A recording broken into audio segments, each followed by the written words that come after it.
প্রিয় ছাত্রছাত্রীরা, এখন আমরা দশম শ্রেণীর গণিত বইয়ের কোষে দেখি 5.1 পেজ নাম্বার 82 এর 4 দাগের 3 প্রশ্নটি সমাধান করব।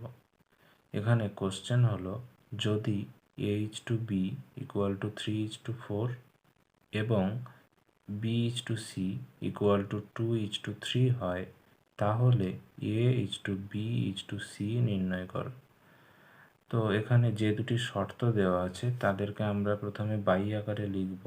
a:b means a/b সমান 3/4 এবং b:c means b/c সমান 2/3।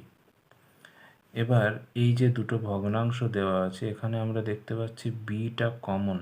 বিটা ওপরের ভগ্নাংশেও আছে এবং নিচের ভগ্নাংশেও আছে। এবং আরেকটা জিনিস আমরা এখানে খেয়াল করছি যে বির সোজা ওপরে আছে 4 এবং নিচের ভগ্নাংশে বির সোজা আছে 2। তো a:b:c এটা নির্ণয় করার জন্য আমাদের কি করতে হবে? আমাদের কাজ হবে এই যে ওপরে বির সোজা 4 আছে, এই 4 দিয়ে নিচের ভগ্নাংশের লবে এবং হরে গুণ করতে হবে। মানে আমরা কি করব?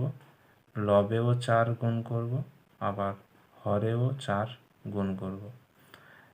এবং লাস্ট কাজ হবে বির সোজা নিচে ছিল 2, এই 2 দিয়ে ওপরের যে ভগ্নাংশ আছে তার লবে গুণ করতে হবে এবং হরে গুণ করতে হবে। এটা করলে কি হবে? বির সোজা একই নাম্বার চলে আসবে।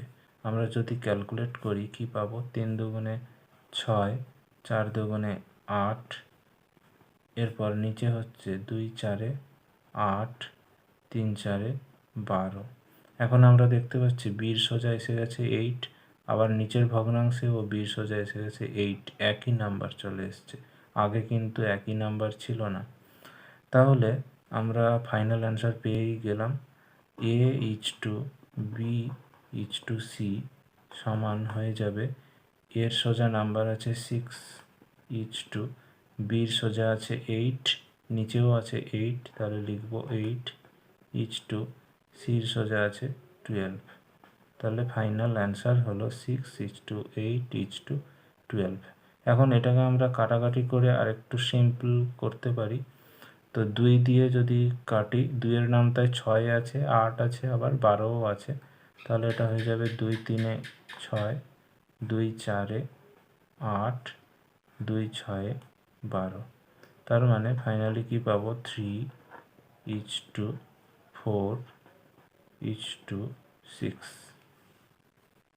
তোমরা কমেন্টে লিখে জানাও x:y = 2:3 এবং y:z = 4:7 হলে x:y:z কি হবে?